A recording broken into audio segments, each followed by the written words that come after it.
the lender? Yeah, so the quicker we do it, then the expenses is lower and we profit more. Okay. So timing is critical on that. Timing is extremely critical, it looks like. Yeah, but this area, right, because Silicon Valley, the prices are just so high, it's lucrative to pursue that. It's not just lucrative for real estate investors, but also lucrative for real estate agents. Mm-hmm. Again, the printing of money, de-inflation of assets, and all the prices going up. So it looks like in that sense, it's you have to learn the fixing part, though, fixing the house. Yeah, I mean that one shouldn't be too difficult. Like the bigger your network is, the more likely you could get the deal executed. Okay. Hey, good morning, guys.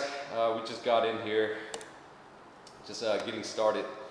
This is the last session maybe at the last session maybe at the Milpitas Library. Next week we're going to try and move to. Oh, right, I didn't even plug it in. Wow. Next week we're going to try and move to the Cupertino Keller Williams office. So that one's going to be kind of nice. Just a second, guys. I forgot to plug in the screen. Shanti's like, hey, I can't see anything. Okay.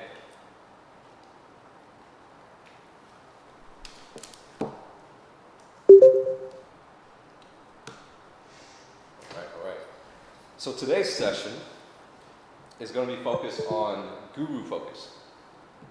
Oh, hold up. Plug that in. Now. Okay, you guys should be able to see my screen.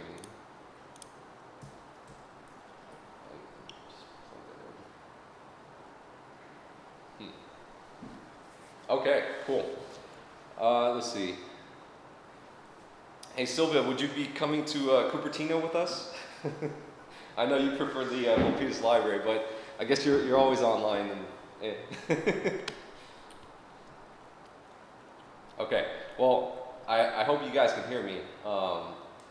Today's focus is going to be on GuruFocus. So we did talk about this 6 months ago, though I didn't really. We talked about it briefly, but at this point, I feel that you guys are probably proficient, or you guys know enough to venture into a new type of platform and learn something new.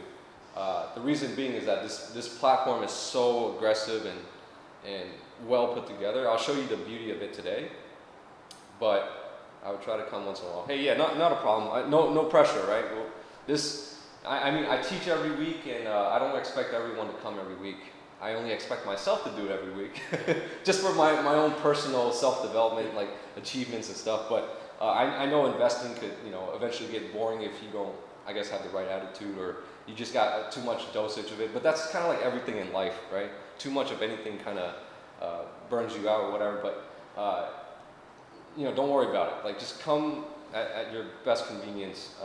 I'm just gonna run what I do.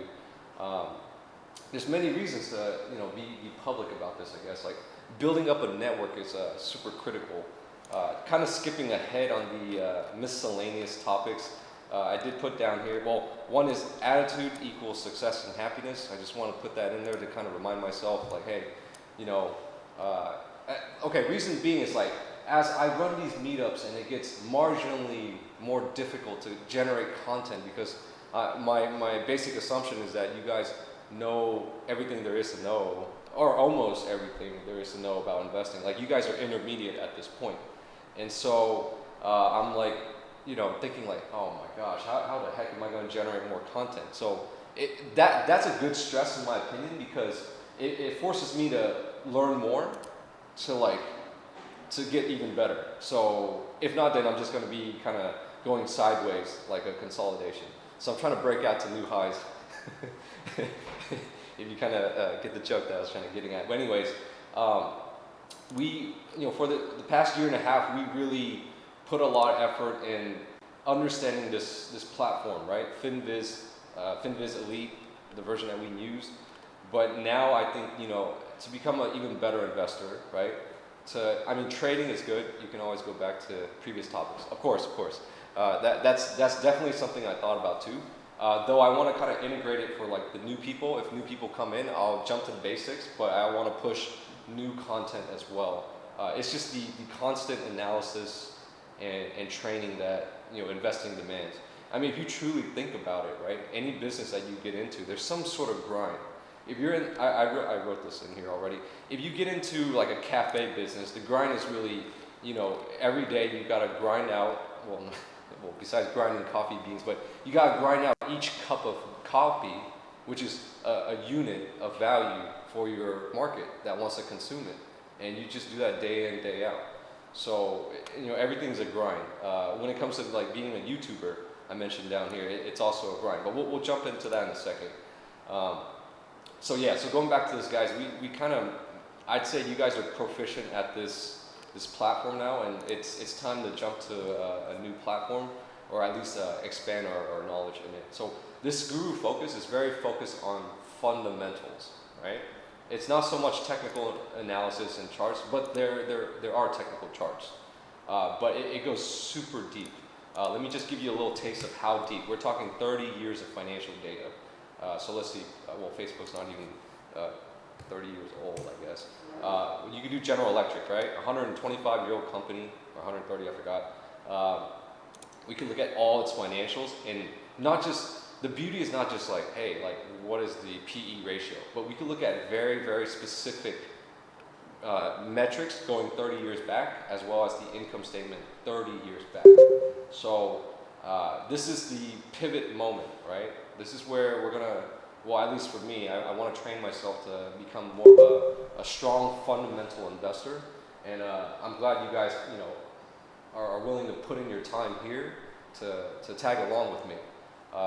Because again, I'm just going to do it for self-development, but I enjoy whoever comes along and really wants to learn as well. So guys, we look at gross margin, right? But this thing goes all the way back, like so many years.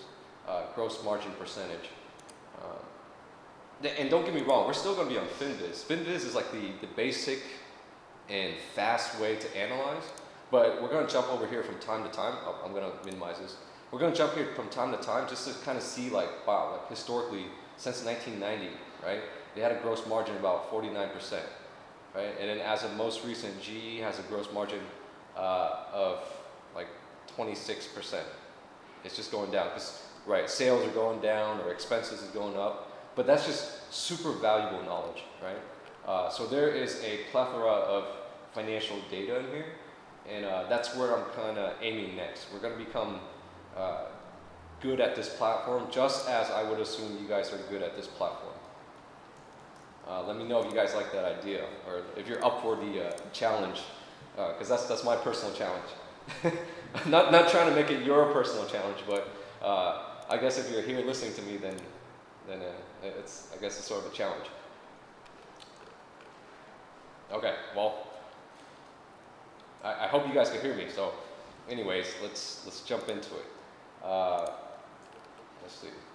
Okay, so just starting off with some updates. All right, today is the last. Well, I shouldn't say it's the last day in this room right here that we're in. Though to me it's very memorable, right? Because like I mentioned before, it kind of started off with 3 guys at Starbucks, and then the second technical discussion was literally in this room. So I've been in this room for 75 sessions after today. That's a year and a half in this room. So this room means a lot to me. I hope it means a lot to you guys too, because you guys learn how to do almost, all sorts of analysis in like every dimension. So this is a memorable picture for me because I took this picture like maybe technical discussion 3 or 4 or 5. I don't remember, but yeah. The next thing we're going to be at is let's see. I know Neo Steve comes on once in a while. He's pretty consistent with coming on. Just want to see if he's on right now. Okay. Well, there's 2 Steves. Okay. Well, Neo Steve's not on, but he's another person. Well, Steve just left. Anyways, Neo Steve. He Cupertino is a lot better for him, so maybe I can meet him for the first time. But this is the other location. Let me know if you guys have any questions. So SK and I were there yesterday. The first day that I got to this office and joined Keller Williams, I literally sat there from like 7 to 8:30 p.m. I was just glorifying the office because it's just like, whoa, like this is so exciting. Cupertino is very expensive, right? And to get a spot in Cupertino to, teach and do deals, that's like, man, like for the price of like 125, 150, that's a steal to me. So I'm super excited for this new location. The issue is the TV's a little small, but there is a screen right here that goes down. So I decided to buy a projector, right? So I want to run these meetups kind of in the dark, in a cool room, and then we'll try to serve some coffee in the back. So next week is going to be the first time, but I'm going to be running it on this TV because the projector's not coming in until 2 weeks later. It's a Dell projector, but I'm trying to see how I could do it. So the screen comes down. It should be a lot bigger than the TV that we have right here. At most, it would be 80 inches. Oh, you have a projector. Cool, cool. I'm still going to buy one just because I don't want to freeload off your projector. But for next week, the first session, I might just do the TV, and then after that, we'll do the projectors. But if you want to help out, that'd be great. So next week, if you guys want, I could give you a tour. Like these real estate agents, I feel like the office is underutilized. Like maybe throughout the week too. No one's really in there. It's very similar to the Morgan Stanley office that I was in. It's just a very chill type of business model, I guess. But agents aren't really in there. They're very mobile, and I don't want you guys to think like, oh, I'm walking into a real estate agency. They're going to try and sell me. I hope not, right? I don't expect any of that because none of the agents are in there on the weekends. So it's very quiet. There's a balcony. There's a lounge area that I'm thinking of running mixer events. So if you guys recall, I'm talking to this guy named Yang. He's part of Silicon Valley something investor group or whatever. It's tech related, but if we could host mixers once a month, then that'd be great. So now you guys are probably wondering like why host mixers when you're doing educational sessions. So if you guys know, I'm trying to pierce into the real estate agent business model. But then if you think about the business broker or the financial advisor, having a local network is so critical, right? To help someone sell a property or sell a business, the bigger your network, you're basically a liquidity provider.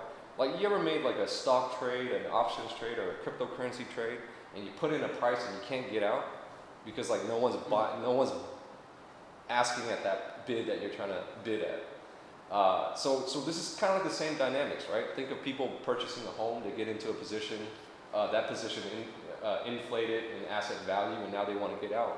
So I think to be a good agent, a business broker, you want to have a big network so you can provide that liquidity and just say, hey network, does anyone want to buy this? This is what the market's offering, right? Yeah, just beyond that, right? Providing liquidity, but also if you want to find deals, the more people you know, the more likely the deals will come to you. As a person who's been doing sales for almost 2 years, just if you ever pick up the phone and call 1,000 times, 1,000 plus, you learn something very valuable. What you learn is, if you don't have a network, you have to pick up the phone and call. If you have a network, you could sit back and the deals will come to you. It's very magical. But in the financial advisor, business broker, and real estate agent business, they call it referral business. Because you got to a certain point where it's kind of like critical mass and everything is kind of automated. So to give you an example is like my LinkedIn, right? My LinkedIn at this point, I've accumulated up to like almost 14,000. And every day I just get connects, like random connects. So it's kind of growing on its own. Again, it's like a network effect. And I'm seeing this network effect apply in the digital space as well as the physical real world space. So very super duper interesting, right? You guys could apply that to yourself as well. Like, for example, the guy Yang, SVSIN, he has a network, and I perceive this as he should have the capability of sourcing. He has about 11,000. He has another one that's like 14,000 if I recall. But he should have the capability to have deals flowing to him. And if he can't execute on those deals, meaning let's say he gets a real estate deal, a private equity deal, or a venture capital deal, he can't execute on it, well, he could make money on it by passing it to an investor who needs to invest. So that's the beauty and knowledge from a platform model, right? So if you guys think about my meetup, it's basically a platform. Like how we analyze Facebook as a platform business model, I'm trying to grow this platform. I'm trying to be, you know, just I guess the go-to person for investments and other things. But if the deals flow my way and I can't service them, I'll hand them to an investor. Not sure if you guys caught the comment that I made. I was just talking to Shati like the first few minutes here, but the concept really is, I think Steve, you probably saw that comment, right? Like finding off-market deals. You guys were saying, you know, congrats on the new location, but I was saying, you know, honestly, the real test for me here is if I can find these off-market deals to invest in. So the concept is, let's say we find $1 million, I'll repeat it, we'll find $1 million property that is owned by a distressed owner who has a profile, whether it could be for financial reasons, they need to sell, they need the money, or they just don't want to live here anymore because it's expensive, etc. So me cold calling them or sourcing the deal and building a relationship with them, saying, hey, you know, I'm an agent, I could list it, but you know, maybe they have the profile where the property is cluttered, it's distressed. They don't want people to see it as a listing, right? They want to offload the asset, but they want to do it through an investor and not a real estate agent. That's fine. So instead of being a real estate agent, I'll flip my hat over and say, hey, I'm calling as an investor, not an agent. And because, you know, as an agent, you have a fiduciary duty, very similar to wealth management. But anyways, going back to it, I'll be calling as an investor saying, hey, I can provide you that liquidity, right? I'll purchase the $1 million home. I might have to lowball you or just get it below market value to kind of, you know, put in the value myself and benefit from this, right? Because I'm providing liquidity to you. So let's say it costs $1 million. We'll get a hard money loan, which is fast money that moves, right, with specific terms and conditions, right? Higher interest too, but I guess you gotta know what you're doing. So I was thinking, like, if it's $1 million, you get a 90% loan or 90% loan to value, so 900K. That means we have to put up 100K. That means I have to put up 100K in equity. So if I have a network of investors that want to deploy capital, let's say we split between 5 people, right? We fix and flip, whatever, put in 200K, 1.2 million, sell it for 1.4, 1.5. So we pocket like 200, 300K, and then we'll split between however many investors. That's a concept of putting a deal together and executing it to a market. I mean, I just feel like the asset prices in Cupertino have, not Cupertino, but in Silicon Valley have escalated to a point where it just doesn't make sense to purchase a 4 million or 1 point, okay, so Santa Clara, median home price, 1.3 million, average home price value, 1.7 million. It just, to me, it doesn't make sense. I'd rather broker that and get transaction income rather than invest in property at this point. I mean, the people who got in early and pocketed on gains, they need to take their gains, right? That's, you know, we had Eli, we had a gentleman that came in 2 weeks ago. I won't mention specifically, but he did voice out that in 2008, he owned several properties and built up an equity of about 700K, but in the 2008 crisis, that equity disappeared. So my discussion with SK as well was, look, you know, if asset prices are inflated like this, and you know, and poop hits the fan, right? And these guys want to liquidate, but they don't have a network to liquidate into as a homeowner, knowing that you gained a lot and you want to save for retirement, right? Depending on your profile, if you're an older investor or a property owner, you know you can't handle another crisis, right? So I perceive that with the current economic setup, if poop hits the fan, homeowners, you know, will try to rush for the door. And so if they rush for the door, they'll rush for the first real estate agent they see. So I'm playing economic chess here, and I'm thinking, well, if I market myself as an agent, well, you know, let's see if we can pick up that not even a river stream, but like a waterfall that that people are rushing for the door. But you gotta be able to provide that liquidity that you're looking for. I mean, if you just, you know, sadly speaking, you analyze the game, you're providing liquidity, or if I provide liquidity, it's someone else picking up the expensive property that's tanking, right? Kind of like cryptocurrencies right now. Cryptocurrency is breaking down further. This is surprising. I would kind of avoid this for now. Let's look at the chart real quick. Let me know if you guys have any comments on what I just said on the real estate and the economic setup right now. But yeah, so this is a very critical price level for Bitcoin, and when I was at the cafe this morning, it was below that, so it looked kind of scary. I would avoid this, but it looks scary, but also attractive for adventurous bottom pickers, which I was over here. But after that 520 break in Ethereum, I kind of stepped away. Yes, I 100% agree with Steve. I would wait on the crypto because remember, right? Just like how I talked about the economic setup of the real estate market, how people want to run for the door, we also talk about the economic setup of the long-term chart for Bitcoin. Let's do weekly. That's what it looks like. Right? If this thing's already breaking down right here, it can go even lower. 6,000 is the next test. I would wait, but this is awesome because what upside do we have? Going back to what I was just saying, how the economic setup of the real estate market. We could pull up any penny stock, it looks the same, right? Look at that, boom, bust to 31 cents from 35. Isn't that awesome? So knowing that you guys are more sophisticated in your knowledge, I know I'm kind of going everywhere. I had some ideas in the pipeline on what we're going to discuss next in Cupertino. Though it probably won't be the first session, right? I don't want a real estate agent coming in and hearing me talking about penny stocks. Like, this is not a serious organization. But knowing that you guys are more sophisticated now, I want to start doing discussions on microcap analysis, which is pretty much junk analysis, for shorting purposes and also shorting enterprises, right? Enterprises would be like a Tesla, attempting to short something like that. But going back to what I was saying earlier, how everyone running for the real estate liquidity door, remember how we talked about the economic setup of the macroeconomics or the central banks, how central banks around the world printing money, and also countries competing with each other to be the primary currency. We don't know how those sovereign players are going to run for the door, but if they do run for the door, it's just kind of funny that there's a cryptocurrency door.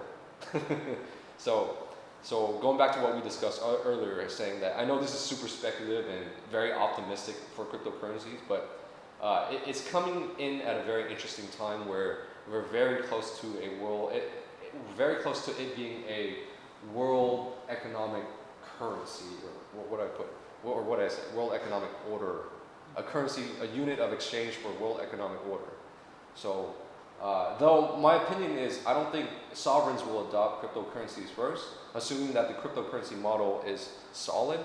I actually would assume players like Facebook, Apple, Amazon, Google and stuff adopting cryptocurrencies first, because in my analysis of the market segment, those guys have the most leading information, meaning they're the most informed investors, right?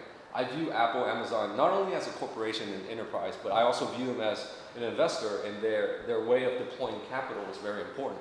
However they deploy it, most recent, I see them deploying it very efficiently, and I see other players like General Electric trying to deploy the same model, trying to be a software company. You just gotta, to get to this level, you guys notice all these were like funded by high quality venture capital, VC funds. And I have a comment on that because I was talking to SK yesterday, and I asked him, like, what's your take on me talking about Crunchbase.com and how that is, how, does that help you in investing? And he said, honestly, dude, was that noise us? No. Oh, it's outside. Huh? Anyways, he said, honestly, like, I don't see how the Crunchbase could help me invest in stocks now. He only saw it in a way where you could invest in venture capital, which is like a 5-year, 10-year play. But I want to point out that it's a lot more than just that. It's actually let's go to Greylock. Greylock.com. This is like number 3 VC fund. I want to point this out. So this guy right here, he's the CEO of Workday. He's a billionaire, right? And let me pull up Workday's stock. Oop. So this gentleman right here, where is it? Anil Bujri. Did I say it right? Bujri. Yeah. This guy's a billionaire. Okay. Well, I wouldn't say he works at Greylock. He's a VC. right? He came from Intel. He's the CEO and co-founder of Workday, board overseer, board member of board of directors at Intel, right? Advisor at Greylock, right? And the way we analyze it is, if you guys understand that, one of the biggest market segments to invest in is the enterprise infrastructure segment, and Workday is one of them, right? It's only $27 billion, and knowing these guys, the way they swing their money, the way they deploy their own capital, this is not going to be a $27 billion forever. This to me is a top tier enterprise level Amazon funded company that has a lot of upside.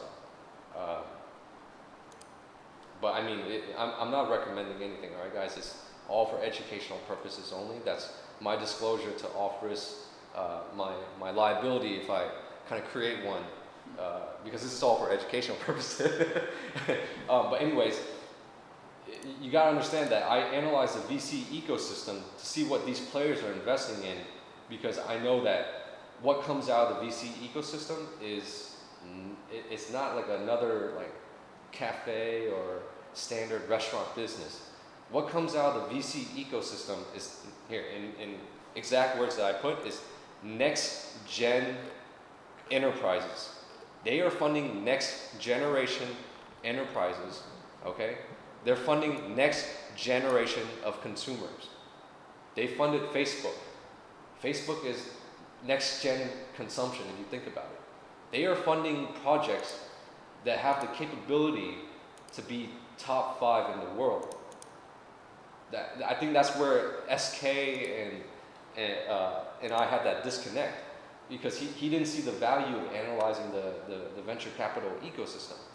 I analyze it purely to gauge, what startup, VC funded startup has been deployed into the capital markets or the public markets and have the greatest upside. That's incredible, right?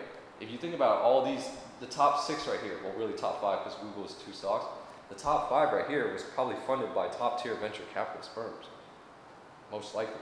And look at where they are now, 700 billion, 800 billion, 900 billion. So you guys come to me learning how to invest, and also you're also searching for upside, right? And we analyze every single asset class, from bonds to stocks to real estate, and everything's inflated. But within stocks, there are securities that have enormous upside because of the market opportunity that it's trying to extract money from.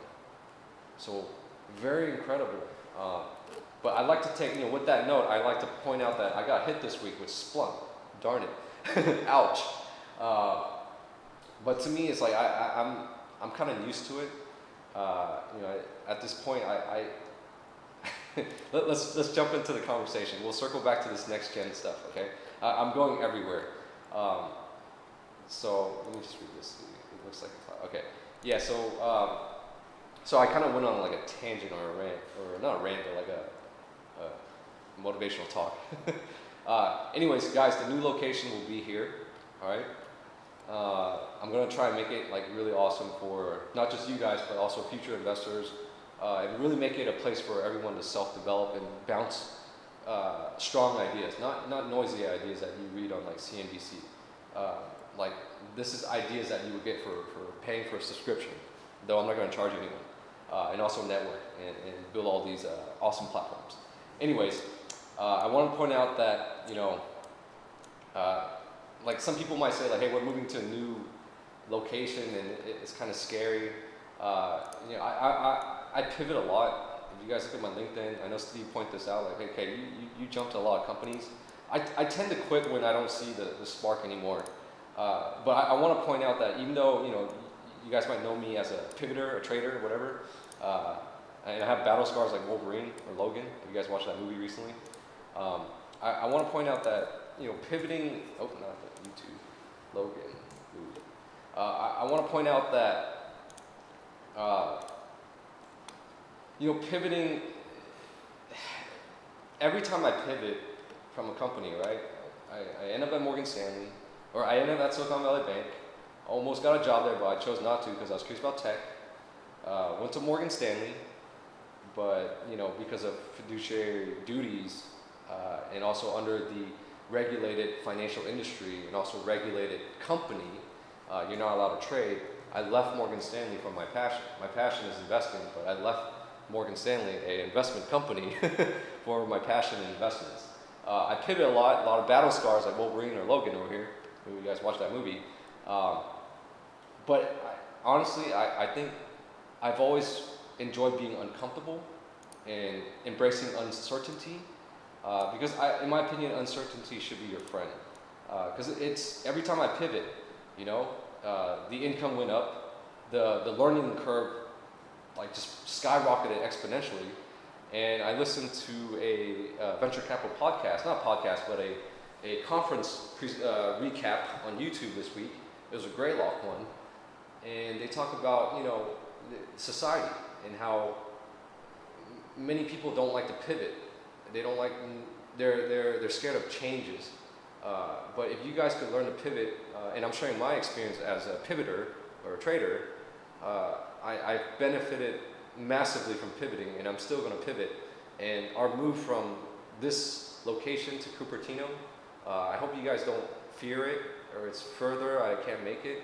I mean, it's up to you. I don't force people, but I think I'm going to learn a lot more. I think I'm going to help everyone learn a lot more. I'm helping you guys learn a lot more. And, you know, going to a new place, I want to keep the value that I had for the club in the beginning the same, right? Which is really to educate investors.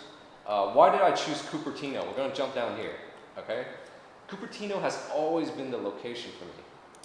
You guys know Valco Mall? Let me just pull up a few links right here. Anyone know Valco Mall?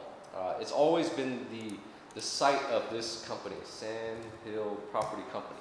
This company, if you guys know Cupertino Main Street, I took SK there for the first time yesterday. No, not yesterday, sometime this week, because he really wanted to check out the office.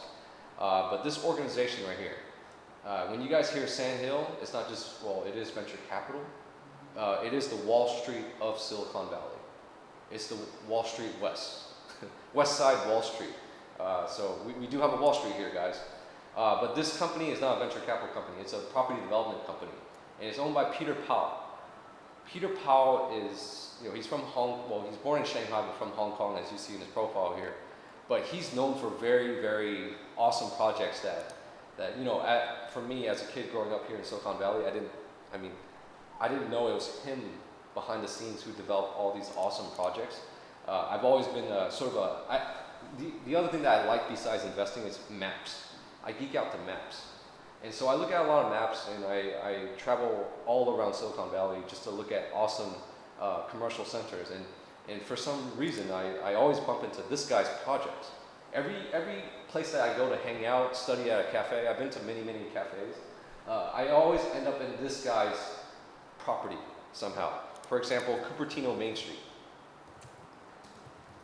If you guys don't know this area, this is the area where our new Volatility Club sessions will be. It's right across from Cupertino Main Street is the Keller Williams office, and that's where I'll be hosting. But he developed this property right here. Incredible, right? And he developed a ton of other properties in Cupertino and all these other places. So let me just pull up one, maybe El Camino. Oh, well, it doesn't really show pictures, but stabilized projects. Let's try that. Stevens Creek Boulevard, Cupertino. That's the Main Street right there. Nope, that's something else. They do a lot of high-end development, in my opinion. Let's see if I can show you something. Oh, the Whole Foods, Cupertino Whole Foods. So, no matter, as a kid growing up, no matter where I went, I've always appreciated this guy's.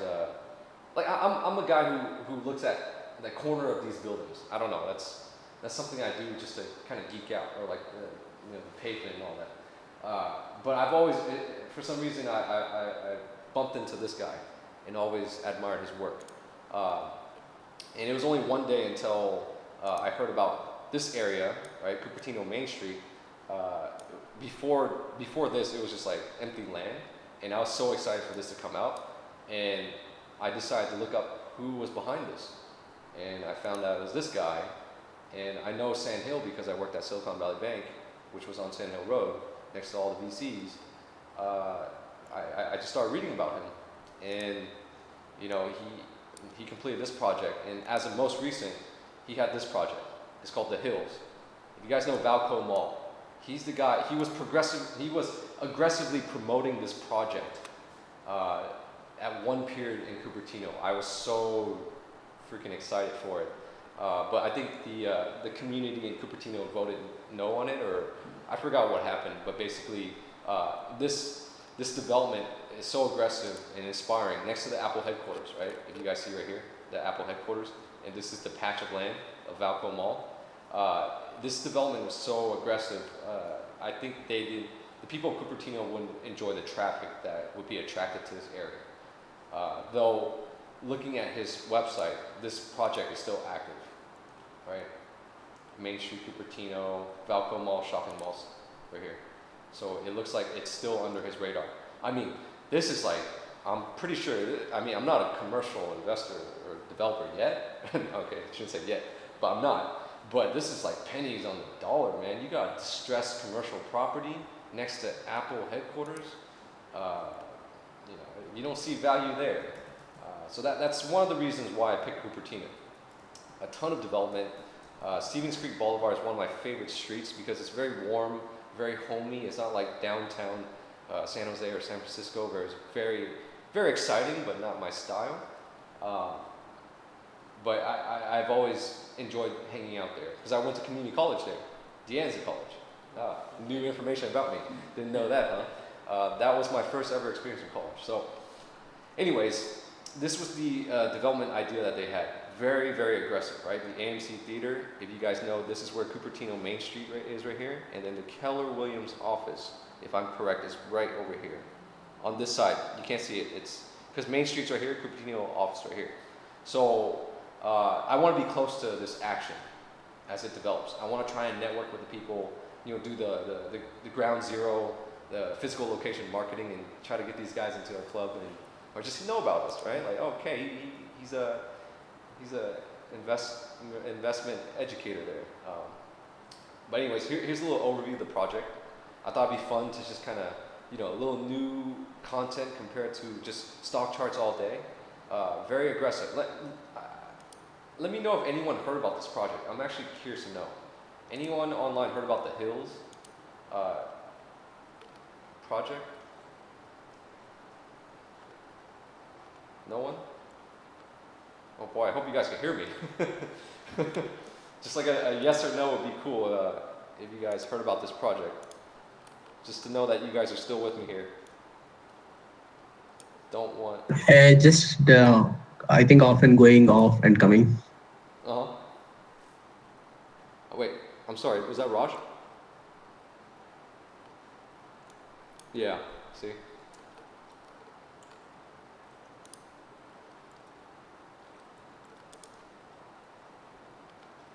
I heard someone, but I couldn't hear him on the TV, so whoever it was. So yeah, I'm just showing you guys a project. It was very aggressive, but your AV is coming through fine. Okay, cool. Yeah, just showing you guys some of the pictures that this person aggressively was trying to push. A little town center that they had. Right? If I'm lagging, I'm going to turn this off, the Thinkorswim. I don't know if you guys are... Let's turn this off. Oop. Uh-oh. Uh-oh. That's not good.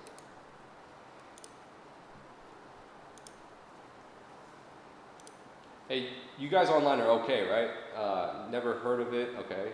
But your AV is, okay, cool. Audio visual is coming in fine. All right. Sorry about that. Yeah, so Liz, she knows about it, I guess. No crowding and traffic, right? That makes sense. But I geek out to projects like this, just because I mean, I don't live in Cupertino, so I wouldn't experience the traffic. I wouldn't be the part of the people who experience the negative economic effects of it. But to me, from a consumption experience, like this looks awesome. So I don't think this project is going to happen anymore, but it's inspiring to look at, right? And yeah, just want to show you guys the rest of this. Yeah, it would have looked awesome. I know I'm kind of going kind of quick on this because I want to leave about an hour of focusing on GuruFocus.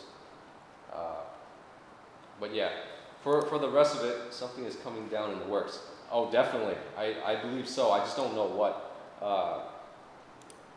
Let me send this to you guys online if you want to look at it. Oh, try to do the chat. Oh my gosh, that's so bad. Everyone.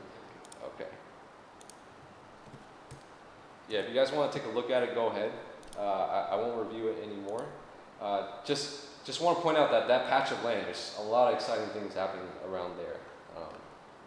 But yeah, anyways, I'm super happy for the location. I hope you guys are excited too. I just shared with you guys the Sandhill Property Company, Peter Powell, the guy who is behind a lot of these projects, a lot of aggressive projects. You guys could check this out as well. But yeah, let's see where it goes. Anyways, going back to it. Let's see. Where's my water? Yeah, so pivoting, guys. Just my opinion. Uncertainty should be your friend. I enjoy it. After 6 months with an organization, I get kind of too comfortable and I gotta go somewhere. Anyways, the other updates I have for you guys is I want to try and consolidate these meetup content. I know we produce a lot of content, or I do. So I'm thinking of sending weekly emails, like maybe just on Sunday, of like a quick technical analysis on S&P 500. That's really just to help the members kind of engage, because I know there's like 300 members, but maybe not everyone is thinking of investments. So it's kind of like a tactic on my end, a marketing tactic on my end, to kind of say, hey, investing still exists. Yes, that would be great. Okay, I think Steve was really waiting on that one. So I'm going to try and consolidate all the material moving forward. So it'd be like a blog post on the website with all the information, and then the video that I've been recording. As of right now, it's recording as well. So that's kind of nice. Because some of these sessions are like super awesome. It's funny because like if you record something, well, whenever I record something, I go back and listen to it like 3 sessions ago. I'm kind of like, shoot, like, was that really me? Okay, that's. I'm not trying to brag. I'm sorry, but it's funny because I end up educating myself again, which is really awesome. So that's something I want to do. I had a conversation with my wife the other day. Education versus application, right? This topic came up. I forgot how, but you know. Okay, I guess it came up because I was telling her, like, I've taught my members a lot of things, and at this point, increasing their education could be a little bit difficult without reviewing too much and making it boring. Because at some point you will max out your education, and you guys have to understand that it's not just about education. Education is good, that's self-development of yourself, but it's also application. I took forever to come up with the counterpart word. So education versus application. Whatever I taught you guys, I think you guys are proficient enough at this point to go and apply it in terms of trading and investing, but also maybe doing deals and stuff. So I just wanted to make that comment that be aware of application, not just the education aspect. Application does have a grinding aspect to it. So this was the knowledge nugget that I took away from the conversation. Regardless of what business you decide to participate in, I've come to the conclusion that every business requires some sort of grind, or basically a repeated value add or transformation process. So look, we all are, we want to make more money, I guess. You guys want to buy a business. When you buy a business, think about the grinding aspect of it, the application aspect. Like if you want to buy a cafe, what I mentioned earlier, every unit that you create, there's a grind to it. You just have to repeat it, and especially during rush hour, like lunch or whatever, you gotta push out that quality. I haven't seen a single business where there is no grind, no application, right? You could argue Facebook. Well, Facebook got the people to produce the content, so they just have to grind out the infrastructure, if you think about it. But I mean, you as an investor, right? If you want to find more investment opportunities, trading opportunities, you got to put in the work. So that's I just want to point that out. It's the core of investing, I guess, the analysis and the discipline. So investing and trading, there's a grind in it, application. Operating a consumer business like cafe, Even operating a professional services like a business broker. You guys think about business broker, real estate agent, whatever. They repeat a process over and over, right? That transaction. After you close one deal, you gotta go and call or source another deal and go through the same contract process and close that out. Yes, okay. Do you have time? So did that guy say he wanted to meet? We'll discuss after. Even being a YouTuber, right? I noticed that the people who have been YouTubers for like many years, upon my analysis, they talk about grinding out new content as well. It's a never end. They're a platform business model, and one of the key indicators. This applies to software as well, guys. The key indicator is engagement. As long as the crowd is engaged, there's high value in that.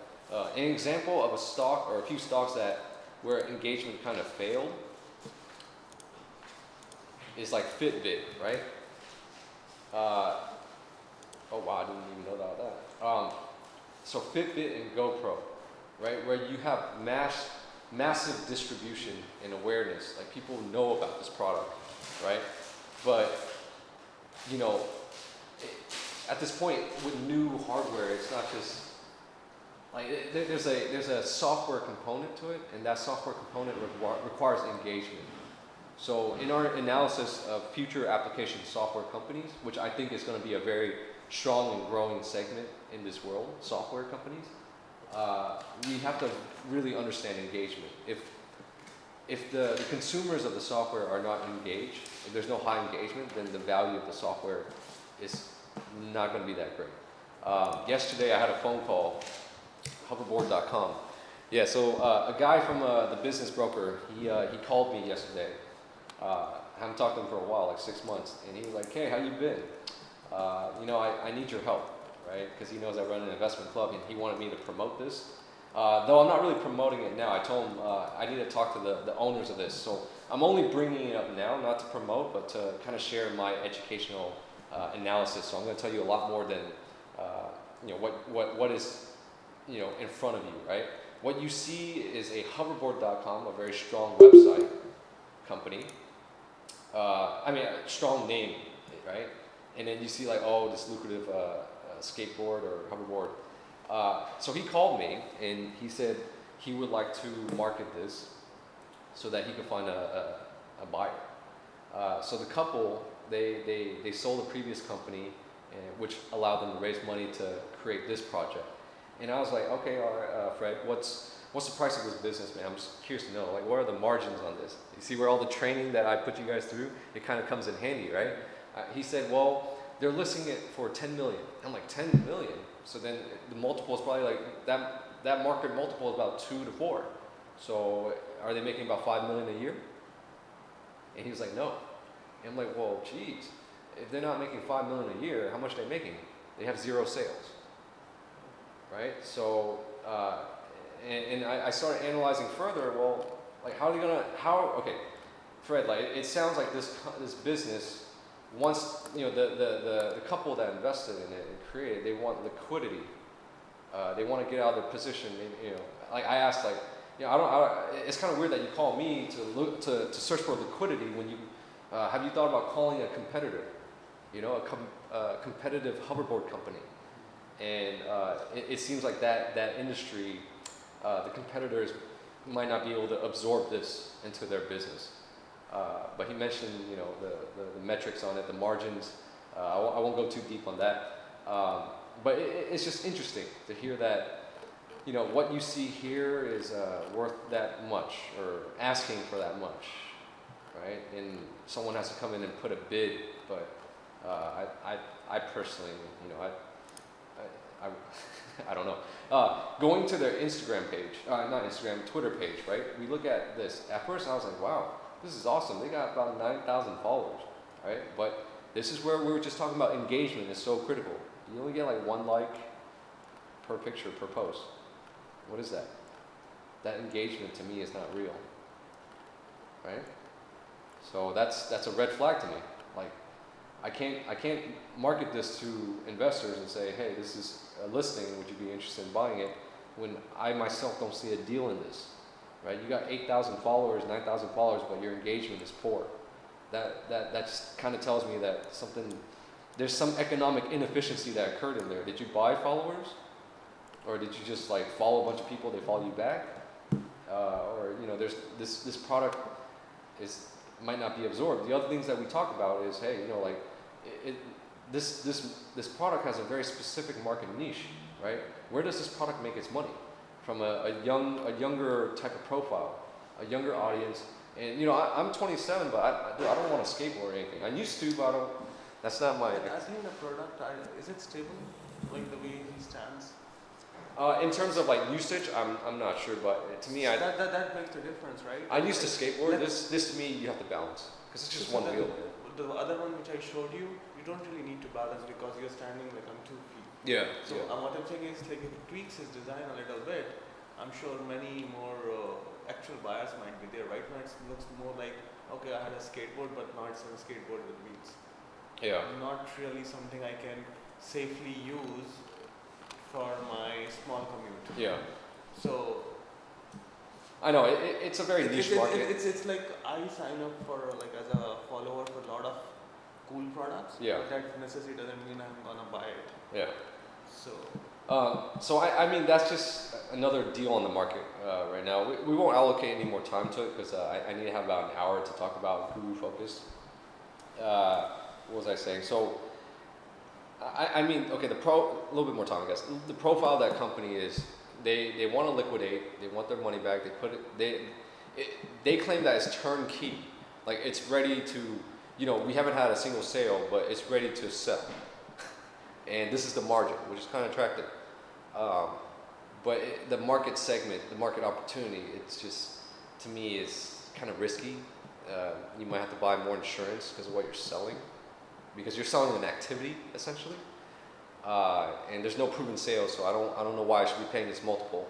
So this is my analysis or my communication, my teaching you guys how to be savvy investors.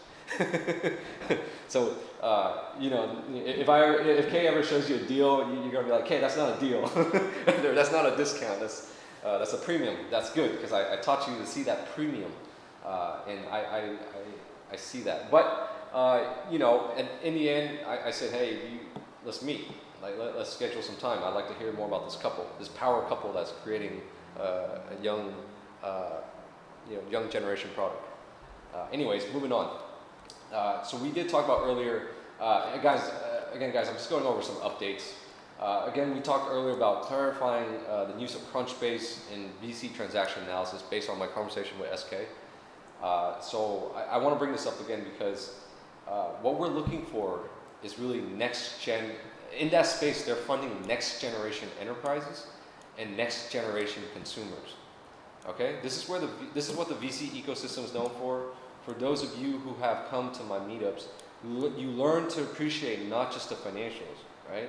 At this point, I would assume people like Steve and Liz and Sylvia, you guys understand somewhat the financials, or a good understanding of financials, but you also understand that it's more than just the financials, right? It's the market opportunity that the business is trying to capture.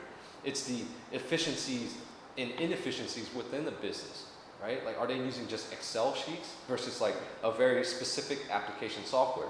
And so that's why we brought up that Greylock partner guy, the CEO of Workday as well, and how I don't think he's funding a small project, guys. He's not betting his baskets in a small company, okay? This is HCM, all right? Let me draw some stuff out.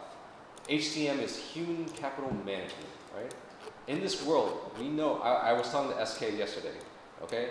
And I drew this out. In this world of enterprises, we have something that's called ERP, Enterprise Resource Planning. You guys know that? You guys probably use that at work.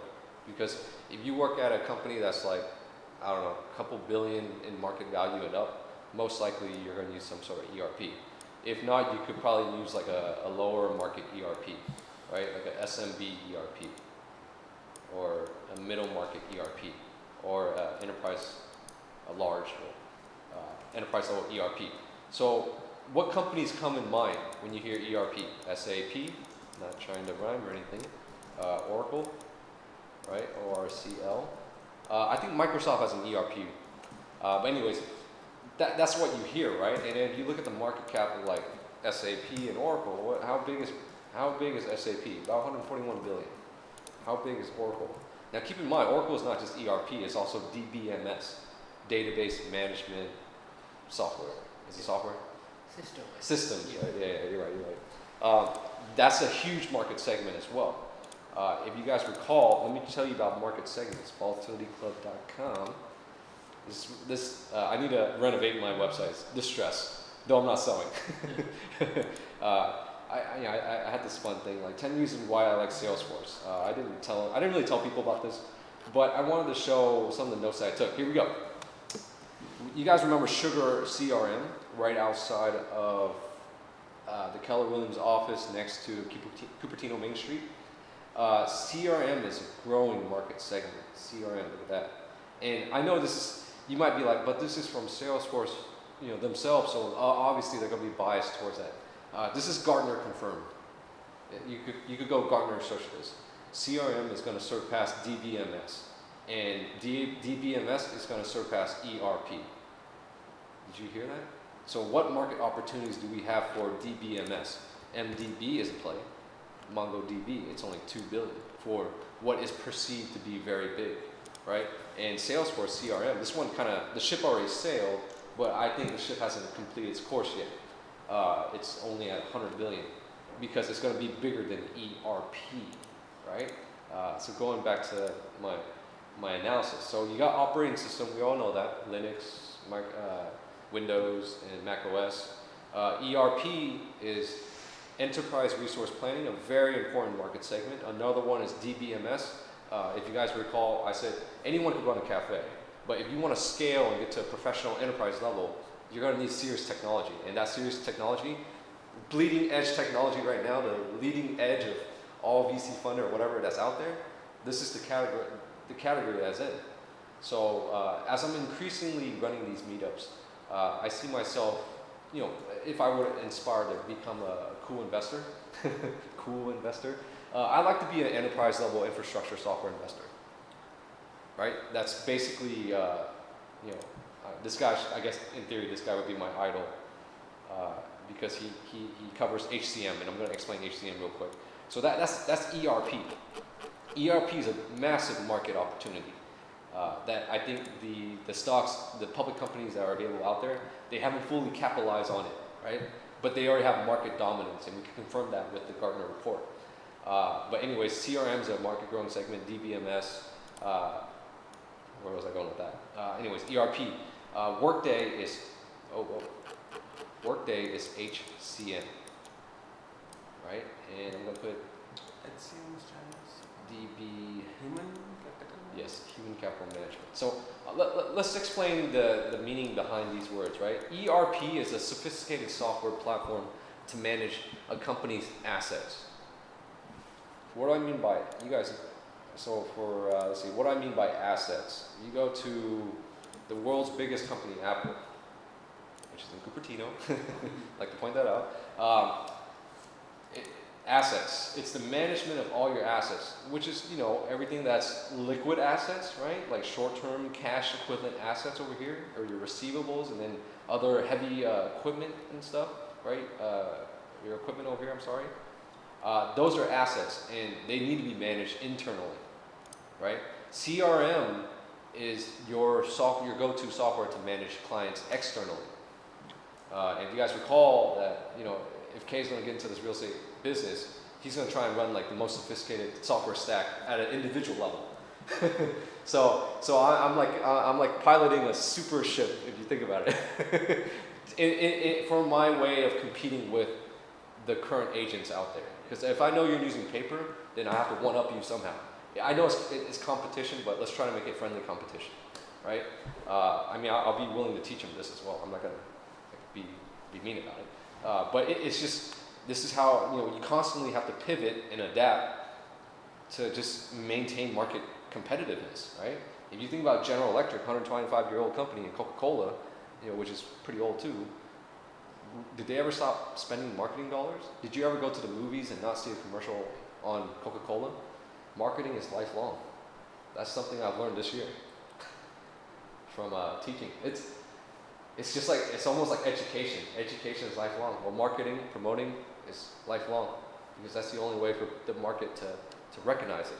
Now, you might get to some critical mass when things start to automate, like like a LinkedIn profile or like a referral business. I start to see that in like Salesforce right now. The market is aggressively starting to recognize Salesforce as the leader and as the go-to standard, the gold standard, in terms of like their services. So it's just incredible. I think that security has a lot of upside. But as always, this is all for educational purposes, all right, guys?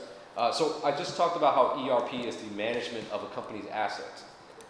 The other thing is, yeah, database technology, but that's a lot more technical, so we won't talk about that. We did talk about CRM, right, which is the management of your customers.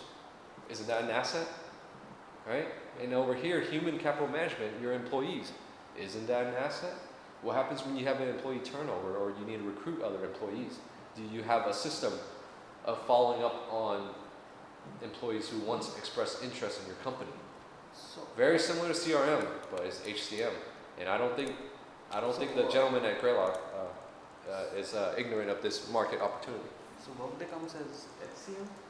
Yes, HCM. So a way to filter it. I won't pull the exact Gartner report. Is it a new category, HCM? It's a new category. It's not new category, but it's called HR. It's been around. To me is a new categorization. I of think software. they clubbed together some categories. Earlier it used to be HR, payroll and stuff, which was different. That Now was they- ERP, I think. Huh? So ERP, as of right? No. I think the HR, payroll, these used to be like different, internal job opportunities, the rewards, all these things. Now I think they're clubbing together as human capital management. Yeah. This is just my Oh. understanding. yeah. So here you go. Right. Because SAP used to have this payroll module, general module, HR module. Let me ask you guys: is cloud a trend? Cloud is a trend because top 5 companies in the world are Amazon, AWS. I mean, Oracle's pretty big. Facebook's not in that business. Microsoft Azure data centers. Cloud's a big trend, right? If cloud's a big trend, well, you compare that with HCM in cloud, that speaks something. So this is quite recent, August 2017. Does that This is the market leader. Does that on a bare bone level mean something like payroll is being hosted on cloud? Yeah, That's all. yeah, exactly. It's major disruption in the enterprise space, right? We're talking about disruption here, okay? But how is Okay, it a we're- big disruption? It's just moving from server to cloud. What's your Earlier question? It was from server, now it's on cloud. Yeah, So maybe earlier it was on a company server. Now and that's why we're seeing like that one So- REIT, that data center REIT. No, what DSL. I'm saying, let's say DLR. a company X had it on, like, let's say Palo Alto Networks, for example, I'm just making this up, had its a payroll on its own server earlier, and now maybe it's on a Google Cloud Yeah, for enterprise. Yeah. That's the only shift that happened. yeah. So for a company, I think they have to pay less resources, money on maintaining that headache on their own. Yeah, so it's definitely cost effective. And a vendor like Workday says, okay, I'll manage payroll, but on the cloud. Yeah. for you. Yeah, so that is the market segment. So guys, going back to what I was saying, it is major disruption, and we're not talking about disruption at the retail level. Okay, we're not saying like, oh my gosh, I have to use Yelp to find food now, or I have to Venmo you money, right? That's retail disruption. We're talking about infrastructure, enterprise level disruption. You see how I segmented in my head? This is major disruption right here, because all this is just trickle down economics at the end of the day. You will see it, right? As these corporations behave more efficiently, well, savvy stock investors can benefit, right? And that's not my analysis of Workday financials or the business itself. It's just my analysis of its market standing and competitiveness and the quality of venture funding. So that's like my little short clarification on that, right?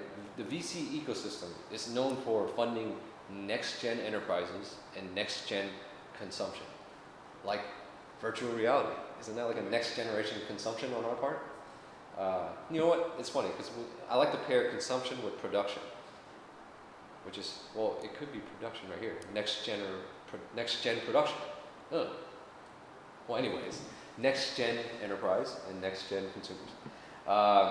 Let me know if that was interesting for you guys and kind of how I see the segment. So, like I don't view the VC or Crunchbase.com for the sake of aspiring to be a VC one day. Though that's kind of like that could be an open door potential, but I really view that segment to see how robust my stock investment segment is. So it helps me tremendously because you guys might not see it, but I could draw out like what I always draw before, which is a chart right here, and then this is the private market, right? Private and then public. The reason why it's so helpful to me is because whatever I analyze in this market, even though I cannot invest in this market, right? Knowing that you gotta be a credit investor and all that, if I can't invest in this market, that's okay because whatever happens here, it's like an explosion over here into the public markets, and I have ability over here to control my future, control mine. Like Charles Schwab would say, own your tomorrow. That's one of their their slogan or whatever. Own your tomorrow. It's kind of nice. I like Charles Schwab, the security as well. They've got some nice financials. Just bring that up. So whatever happens here has an explosive effect over here in terms of introducing you to multiple investment opportunities, right? Like Nutanix, it's public. It was VC funded by very intelligent, well, seems to be a trend, but Indian guys, Indian people. Which one? Nutanix. Oh, Nutanix, Yeah. Well, I mean, you guys are you guys are living in the future. That's a compliment, okay? That's I'm jealous of that. Future CEOs. You guys are probably the future CEOs, Chief Entertainment Officer. Hire me one of these days. Though I might not be a good worker, I might pivot on you. I mean, you will fund our startups, right? Yeah. So it is these next generation organizations that can be pushed to 200 billion market cap. I won't allocate any more time, but that's the clarification on that. So let's jump to GuruFocus, guys. The moment you guys have been waiting for, maybe for some time now. I want to reiterate. I want to bring the investment game to the next level. This platform right here, I don't recommend that you go out and purchase it after today. I would probably say, honestly, not trying to make a sale or anything, but you could come here and hear me, see me use it, hear me talk about it, and then once you develop that comfort level, deploy your capital when it makes sense. Right? You go purchase on your own, and you're like, oh, that's when you really use the value of it. But when you don't know it well enough yet, it's nice to have a mentor. And so I spent 1.5 years here. Moving forward, I know I talked about this 6 months ago, but I have to push this one because this platform is amazing. I've been using it on the side, but when I come here and discuss, I talk about this one. I guess maybe because my confidence in this wasn't as developed, but it's still developing. I really like it, and I want to point out some of the features. But most of the things for premium members. Yeah. So you can still use the free, but I think they'll have like ads and stuff. But what I want to point out is that the beauty of this is that a lot of everything that we analyze on here already, or in this club, like bond yields, the yield curve, it's all built into this. And you get like 30 years of financials, and you get 30 years of not just, okay, when I say financials, you get 30 years of income statement, balance sheet, but you also get 30 years of manipulated mathematical values of those. So you get 30 years of gross margins, profit margins, EPS, 30 years of it. So it's a massive amount of data. I know Raj, if he's on, he would super geek out to this. So I know you would like that, man. But let's help you guys get more comfortable with this platform before you throw some. I'm here. Before we yeah. Yeah, we'll talk about it after. I have time to meet after. I'm going to head to the office after. Okay. What was I saying? So let's talk about it. So let's see. So you guys know the yield curve, right? And if you guys remember, we used to go to stock charts where it'd be the dynamic yield curve. Well, they have it here too, but they go even further back. They go to like 1970. Look at that. So what we have here is the 10-year to 1 year. Oh, it's a spread though. But this, we got it all the way back to the 70. So now we could even back test even more. But this is the one I want to look at. So I know it's a new platform, but we got to pivot, right? Pivot every time K pivot in life, he benefited exponentially. So let's help you guys pivot. You know, let me know if it's intimidating because you're going to see a lot of numbers when we pull up stocks. But if I break it down into like segments, you'd be like, oh, we learned that from Finviz. So what I want you guys to notice here is the S&P 500, right? And the other two charts is the 1-year bond issued by the government and the 10-year bond issued by the government. And we want to track the interest. So JC, he likes to look at the weekly on the S&P 500 and look at the relationship with the interest payment. The yield, I believe it was the yield on the S&P 500, not the bond yield, but this is the bond yield versus the S&P 500. You see the difference here? So every time the yield goes down, is that printing money? Interest rates go down, we're printing more money into the system, right? And dollar value should go down, but we own that manipulation process. So crazy system. But I want to show you the awesomeness that it goes back all the way to 1970. Check it out. So if you notice, back in 1970, we only had 4 contracts. We only had the 1-year, the 3-year, and then another contract introduced. You see how over time, more contract is introduced, right? Back then, we only had 5 contracts in the 70s. Only 5 contracts. Each node is a contract, by the way, right? As we move forward, the government started initiating new contracts. Why do you think so? Because they need more financing, right? Like the way they would sell it or pitch it would be like, oh, we're the government, we're going to issue you new types of contracts in different time frames. But it's like kind of like, hey, it's just more ways of raising money. Each but dot is it's it's a new contract. So for example, look, 3 month came in. When we first started out, it was only the 1 year. Oh. So they introduced the 3 month. And the last one is 10 year probably? Yeah, 30 year. 30. Yeah, so as we move over here, you'll notice the curve gets, I guess you could argue smoother because more contracts are introduced, right? You got the 1 month now. Methodologies of raising more money in the short term. You see what I mean? It's just like the Bitcoin market right now. 2013, only Bitcoin. 2017, 2018, like 1,000 cryptocurrencies. Right. And a futures market for cryptocurrencies. Yeah. And Liz asked me if there's a Bitcoin options. Probably not yet, because it's really dependent on who's willing to take that risk, right? You want to buy calls on Bitcoin? Well, who's willing to sell you calls on Bitcoin? So that's the dynamic that you have to understand. They're shorting now, shorting and futures and all those things. Yeah, exactly. So I mean, it's big business for CBOE, right? Chicago Board of Exchange, selling futures contracts, they're a broker. They're facilitating contracts. So a little history here. One reason why Kay left Morgan Stanley is because that industry is so regulated. The wealth management model, though it's very lucrative, but it's been disrupted so hard by venture capitalists with automated robots and all that. You're fighting. If I were to stay in that business model, I'd be fighting an uptrend, an uphill battle for sure. With the new generations becoming very savvy, my business, if I were to be a wealth manager, it'd be very focused on retired people of this time frame, right? That's the core business. Though, don't get me wrong, it's a very lucrative business model. It's just a lot of conflict of interest for what I passionately want to do. But anyways, going back to the data of GuruFocus, a ton of data. I think Raj would really geek out to the yield curve right here.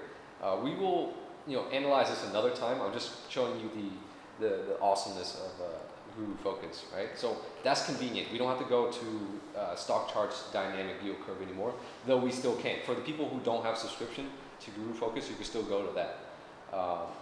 So let me go back to this. Let's see. Yeah, I wanted to comment here. I think you guys are ready to take our stock analysis to the next level. And again, note, don't purchase this unless you're ready. The highlights. It's way better than Finviz. I'll tell you that. You might not see it now. It's only better if you know how to maneuver it, right? And this is the introduction to how we're going to maneuver it and how we're going to use it a lot more to analyze stocks, especially like more robust fundamental analysis. Because I feel like there's a lot more to talk about fundamental analysis than technical analysis. if we were to progress in technical analysis, we would start talking about wave theory, harmonic chart patterns, and maybe like execution, which we probably will, right? But that would evolve into quantitative analysis and automated trading. And so you guys would develop like a trading model, right? Nothing sophisticated, if you understand how trading models work.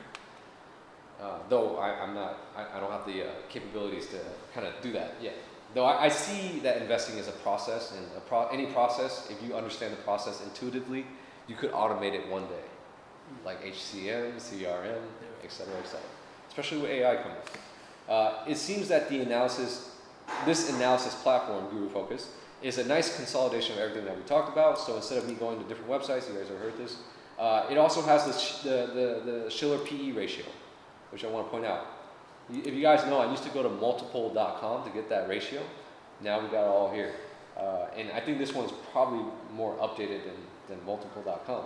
But as you can see, the current market multiple for the S&P 500, or the Shiller PE multiple, is about 30. In 2008, for those of you, oh wait, that's not 2008. 2000, no. 2008. Really interesting. Regular PE. There we go, 2008.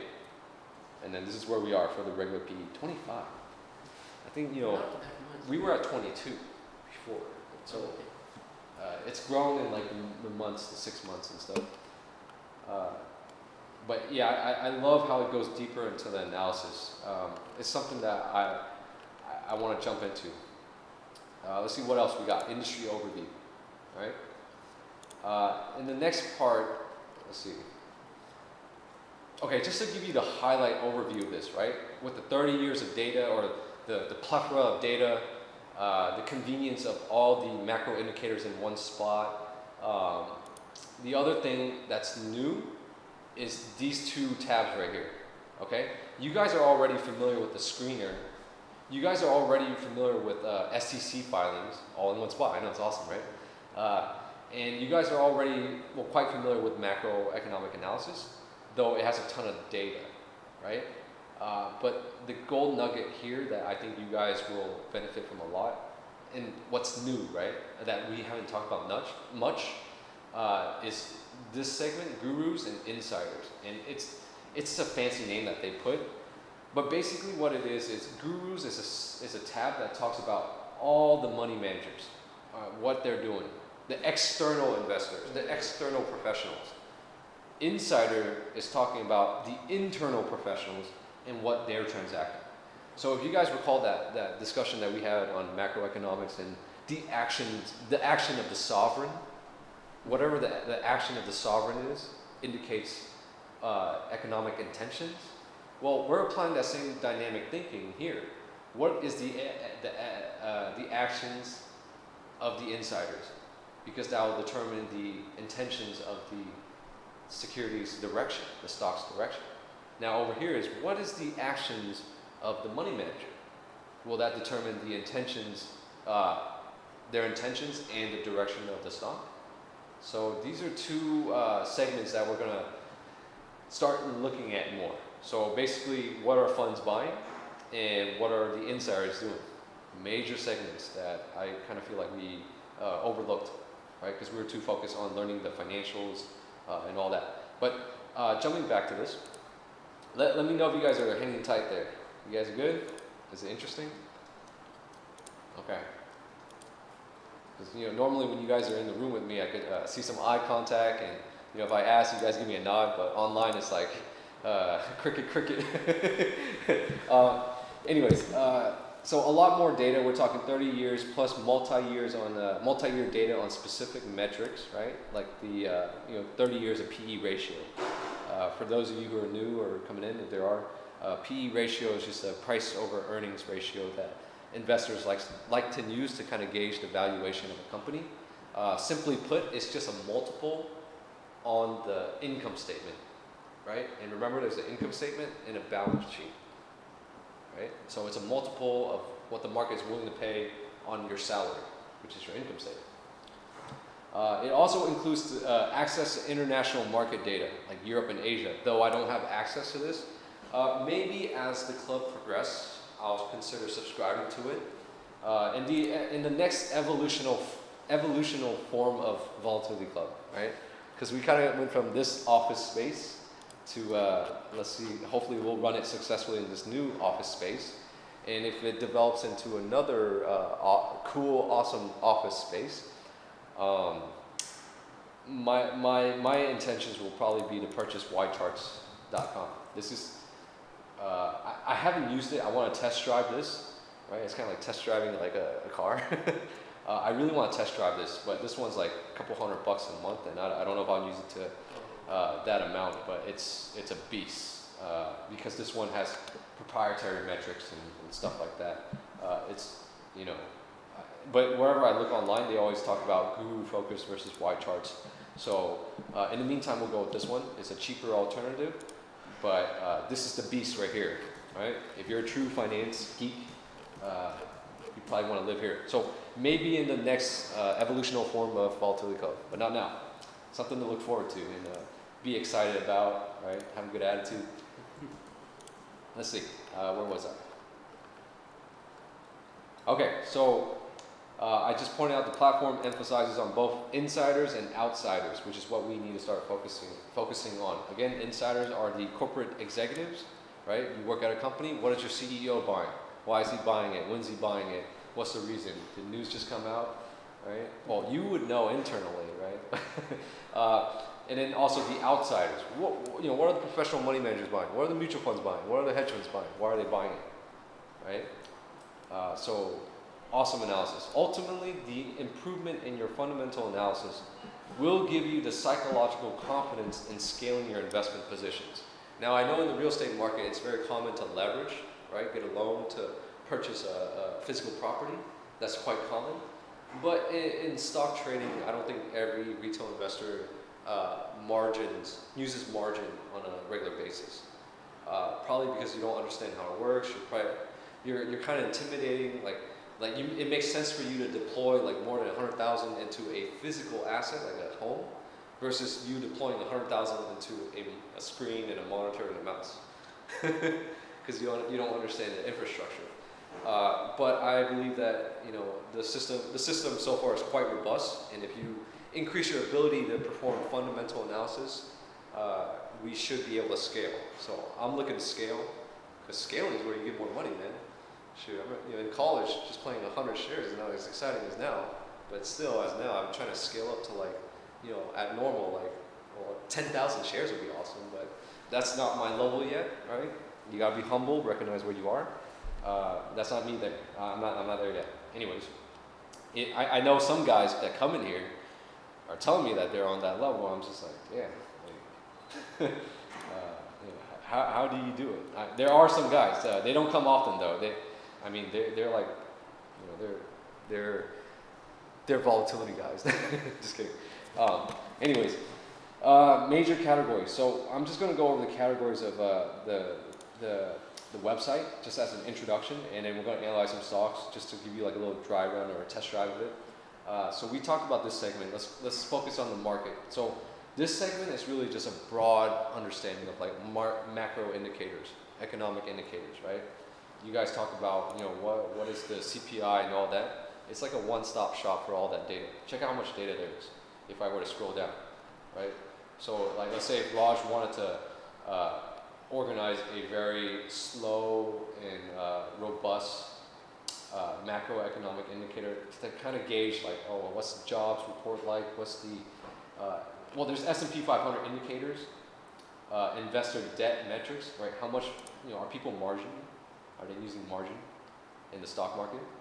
And it'll show you like over a period of time, which is like, I'm curious to know why people are paying for Bloomberg $20,000 a year when you pay for GuruFocus for just like $800 a year.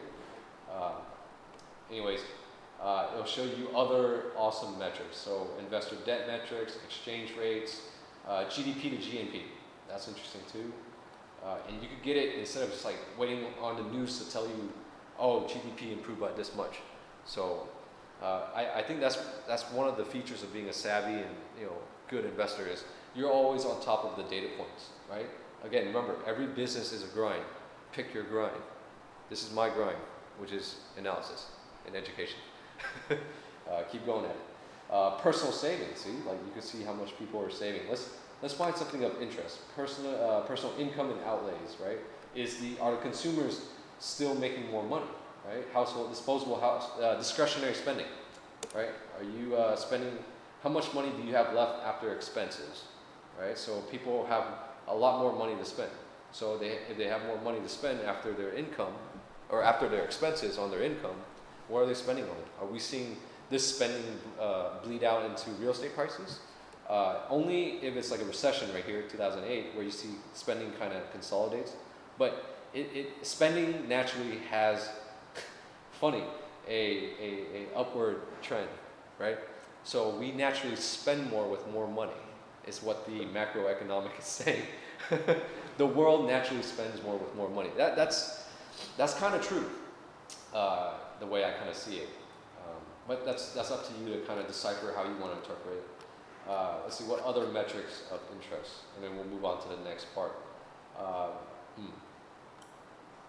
Gross domestic income, price index and deflators, healthcare spending. That'd be interesting. This is just me going over it, right, guys? Like you guys, if you want to improve, you got to put in the due diligence of actually looking at this. But it's amazing data. Look how much it is. So I think this website did an incredible job. But the issue is that the market, the audience that they sell to, GuruFocus sells to, it might be too small for the mass adoption. You know, like it wouldn't. Like I said in the beginning of this meetup, it wouldn't make sense for a beginner to purchase this software because you don't know how to utilize it to its full potential. So I say use the free, embrace the ads until you can handle it. But it's incredible. The amount of data all in here. Trade indices. But okay, I won't bore you any longer. How did you get to this page? It's under market economic data. Okay. Yeah, let me know if you could access it through yours as well. On top of that, right, this is the macro section. It talks about each country, like USA and all that. But it also has cool indicators. Well, I guess it went to the Buffett indicator for USA. Where are we in market valuations? So if you guys follow Warren Buffett, he has like this classic macro indicator, and it's quite simple. I think it was like GDP over like, it's called the Buffett indicator. It's something along the lines of GDP over like revenue, or no, GDP over something, I forgot. But his indicator is saying significantly overvalued. I mean, this is telling us something we don't know already for the past 6 months. Yet, you know, NASDAQ is traveling higher, right? IWM traveling higher. So, regardless of significantly being overvalued, I personally think we still got to play it. That's my interpretation of it. So currently based off of his indicator, it's currently 145% over, right? And the expected return per year is about -2%. So if a bond's paying you like 3%, right? Think about it. How do we find graph for Buffett cash holdings? I saw that. Buffett asset allocation. Oh wow. Good question, Raj. I'm glad you're right here. So this is his portfolio, if I recall. And again, guys, you might have to play around with it to get a better understanding. Please don't feel intimidated. But what this is showing is the red is fixed income, the blue is stocks, and the green is cash. Because that's basically Warren Buffett's style, unless you want to add a real estate line to this. So this chart right here is showing what is his allocation to cash relative to stocks, relative to bonds. So as you know, the red line, let's focus on the bonds. Over the most recent period, he's 7% in bonds. His cash position is 35%. So it might not just be like, you guys are thinking like, oh, he's in like raw cash, like he's got like 35% cash in his closet. No, it's money market funds, right? Oh. Like very liquid instruments, like 1 week or less than 1 year instruments is the technical definition. So he's in money market funds. His allocation is 58% in stocks, which is pretty interesting. If you could see, like, he's been increasing his position but reducing since these years, right? So the question to ask, I guess, or answer for Raj is his cash position increasing as of late? A little bit, about 35%. So that's a very strong indicator to see how he's playing, right? Just jump into the gurus real quick. I don't want to go off topic. We'll return to this, but I want to show you Bill Gates' portfolio. Bill Gates. His portfolio, and we'll put it by weight. No, this is not the page I was looking for. Current portfolio. Okay, so this is his current portfolio, and we'll look at. So this is why I want to start looking at this. This is like new content for you guys. His portfolio over here, well, in terms of market cap, but I want to look at weight. He has the most weight in Berkshire. 47% of Bill Gates is however many 80, 70 billion. Right. His portfolio, he's about half of his money is held with Warren Buffett. Yeah, it's interesting, right? Yeah, very, very interesting. So I want to start analyzing these top, fund managers moving forward, as well as top CEOs of companies. Let's see if we can find Workday. I know we're skipping a little bit ahead.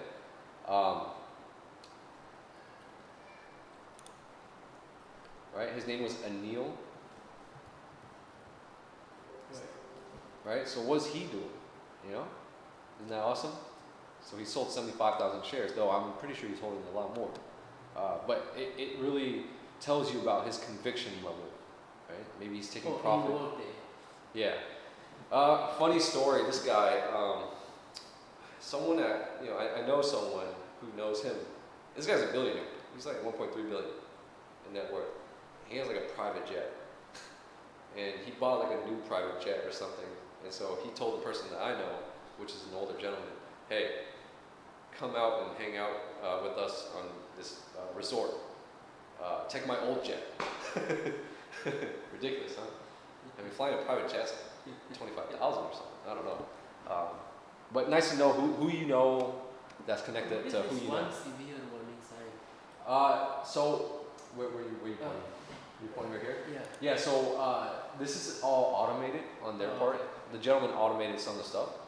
But the severe warning sign is that they're seeing the balance sheet Faster is than- growing faster than the income statement, Okay. right? I mean, that's not bad, Yeah. but it's showing something, I guess. But that means maybe capital is not being allocated. Like, if your assets are growing more than your income, like, are you hoarding money? You get what I'm saying? Like, why aren't you deploying that into the market to capture more business, right? Why aren't you hiring more salespeople to capture more business? Is the question. So maybe they're hoarding money. Good sign is operating margin expanding. That's very good because you're becoming more efficient, but you're holding money. So you see how helpful this website is for fundamental analysis. Next level stuff, man. Let's get back to this section, or maybe we could move on. I showed you guys the yield curve, the Schiller price PE ratio, global market valuation. We could look at that. I showed you the Buffett indicator, the economic data. Let's move on. They also have an industry overview, and I want to point this out because I didn't see this until recently, but you guys would be like, huh? Like, after I show you this. So we'll go into technology, focus on technology. Wait.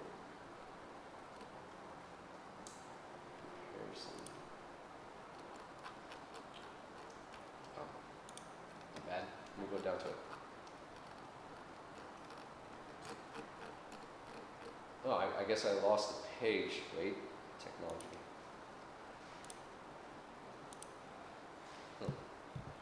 Sector overview right here.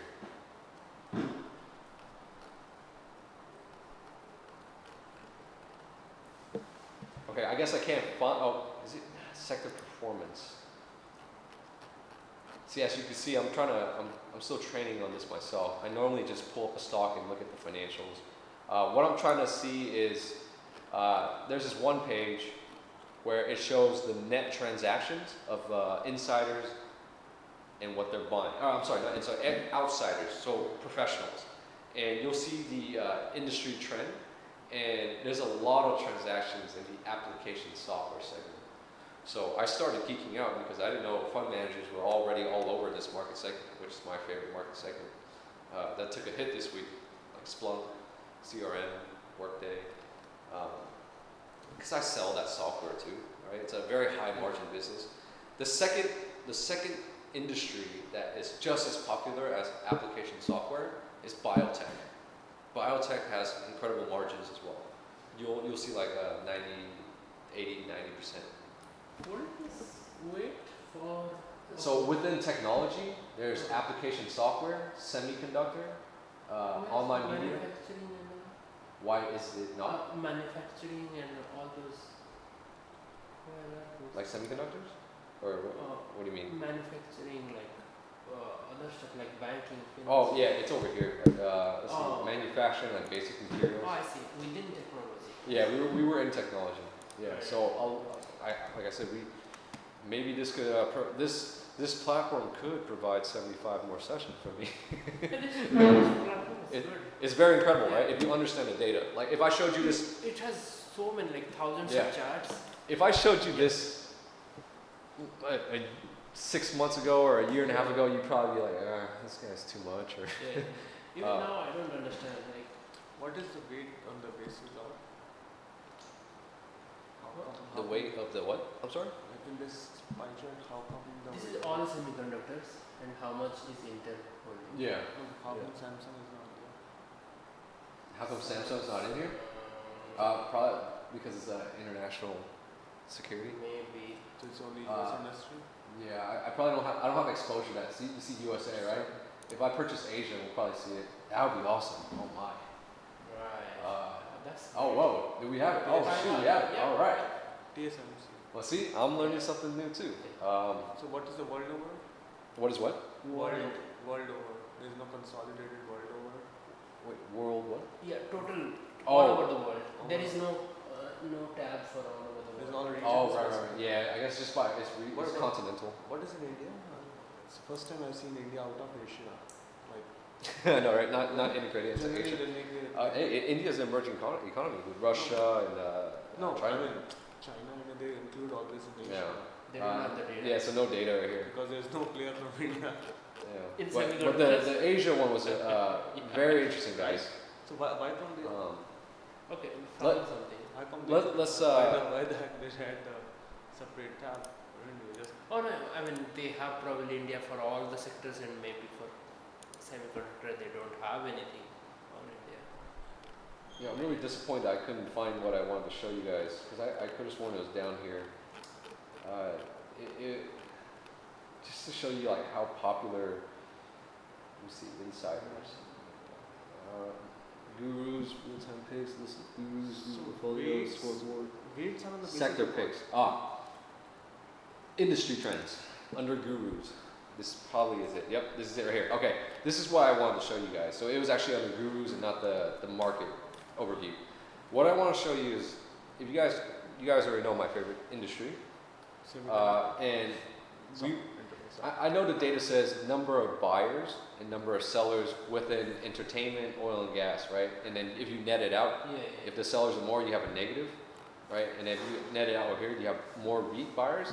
Now, that's true. That's a factual data point. But I also want to add another, column and say net transactions, right? So if you were netted out, biotech has the most popularity.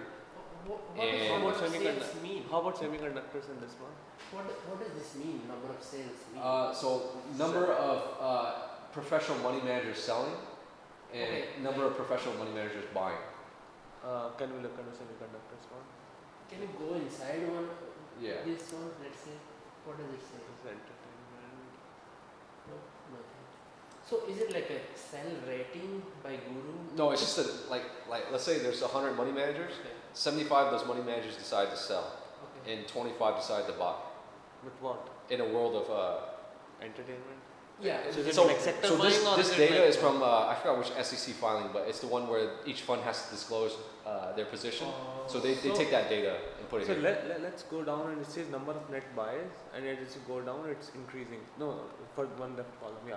So last sector is REITs, which Yeah. are the net buyers. Can you click on REITs then?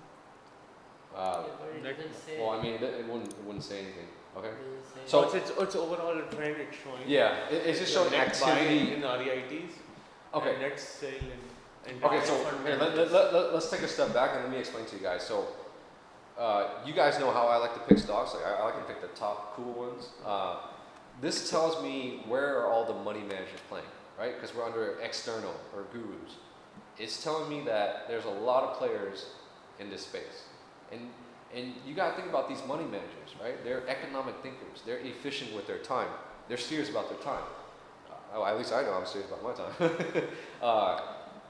And you know, if you know that your time is a resource and is limited, well, you want to participate in the best investments, right? So if you And we're go seeing- down, there is net buying happening. Ignore the net buying.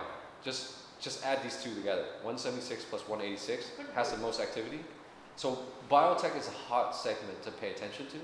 I'm only using this to say where should we put our eyes on. Yeah, but I have a question. Like, let's say I'm a fund manager. I might be buying one biotech and selling another biotech. And how do they capture those data here? So right? I mean, they would probably, depending on the size. Is it reliable? The data, okay, my assumption would be the data is only reliable if they disclose it, because that's how Okay. they extract the data. If it's not a big enough position, they won't disclose. Okay. So by nature or by law, they have to disclose a very big position. Okay. So- Every month. And when that to the public, and when that public data is available, this website or platform, it extracts it.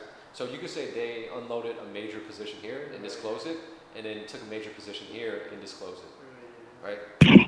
But the point that I want to point out is they're efficient. They are economic thinkers. They're efficient with their time. I want you guys to imagine another column and just think of net, right? There's a lot of attention in biotech. Yeah, not There's a lot of there seems to be a lot of attention in oil and gas, but not as much as biotech. Because I know personally that this is another segment that has very high margins. Now, the other one that they're also active in is banks, right? And also industrial products, which I was surprised. Maybe they're trying to, a lot of bottom pickers or something. But most of all, guess where? Ta-da! A lot of transactions in application software. So this is not just screaming, what are, can we confirm macro trends after seeing this? I think so. Can we confirm that application software is not going away? I think so. The data, this is data from money managers. This is not data from, Workday or CRM or whatever. This is data from money managers and what they're doing. They're trading it maybe, in and out. A lot of activity, but why? So I'd like you guys to kind of maybe start focusing attention on these segments. I was surprised by this one. Retail apparel, really? And we don't know what the companies are. We have to go to another tab too. Yeah, exactly. So we could, it's easy. We could further dissect these segments, no problem. You could always go back to FinViz, Oh yeah. right, and just go to retail right here. Retail day. After this. Oh. Yeah. Let's see. No. Oh, it's under A. Yeah, Is that JC? After this. Okay. These are the ones. JC. no, this was in there. Oh, hey, what's up, man? What's up? Yeah, I heard that, I actually read somewhere that a lot of these money managers, they don't have to release their information until a while later. Like 2 weeks later. So, because it's part of their business, right? So for instance, if Warren Buffett is buying, it's kind of like giving away the Coke formula, right? So he's not going to reveal his buys until way later, right? So I question that assumption about that it's actually law that they're supposed to reveal everything they're buying when they're buying it. I understand you're looking at the 13, the filings, but I'm saying is, they don't have to report that right away. They don't have to report their transactions right away. Yeah, not right away, but right here. See that? Yeah, but yeah, but that's the filing of the 13F. What I'm saying is the transactions within it, right? So, you know, like, you know, if Warren Buffett is like buying Coke, he's not going to reveal it until like way later in the 13F. Right. Well, I mean, You know, because that's part of his business, right? He's not going to reveal everything he's buying. All that. So the SEC is aware of this. That it's part of their business to trade stocks. Yeah. Yeah. So to my knowledge, Because here's the thing: is if they're buying large quantities of stock, everyone's going to start following them, and it's going to drive the price of the stock up, and that would kind of destroy their business model, right? it wouldn't destroy it if it's like a multi-billion-dollar market cap, because it's just they're not trying to buy more than like a certain percentage of the market cap or shares outstanding, right? Let's say there's 1,000 shares, they're not going to go and, I mean, you have to, I forgot what the percentage is for 13F, but if it's 1,000 shares and you purchase more than 5%, then you probably have to disclose something like that. But if you purchase like 4%, you don't have to say anything. I forgot the percentage. Because okay, yeah, I'm not saying. I'm just saying is that. Yeah. Oh, go ahead. Sorry.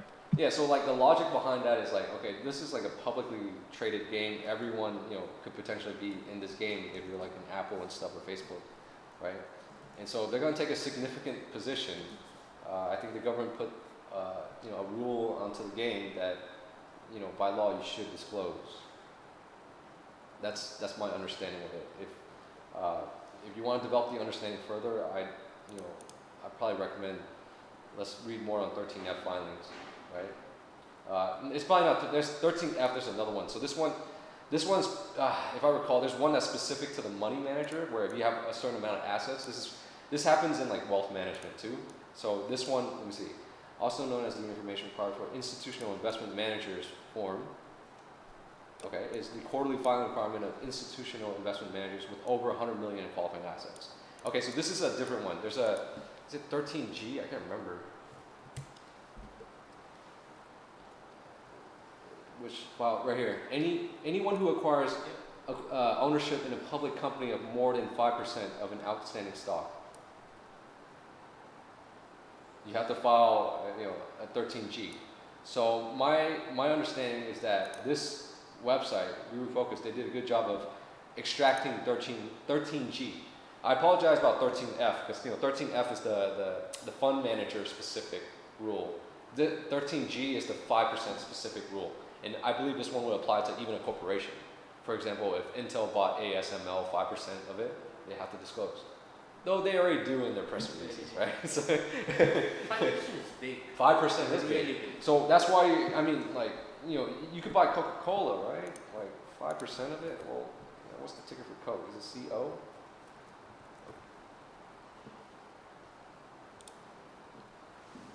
You're buying. Oh wow, it's not even that. Really?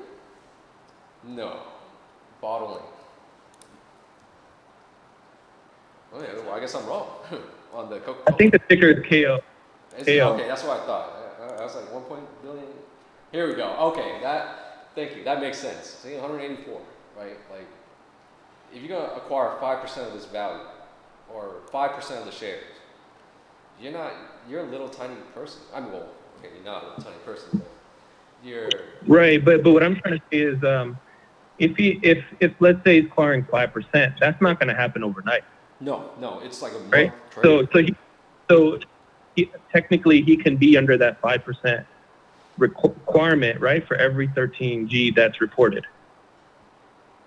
because he doesn't have to buy more than 5% at a time, right? Yeah. So I mean, if they're not taking more than 5%, then we don't have a data point. Which is how most of them do it, right? They don't all buy it at once. They'll probably buy it over like years or maybe even months. It's not going to happen in one reporting cycle. Here, as an educational recommendation, okay? If you wanna feel like a big player,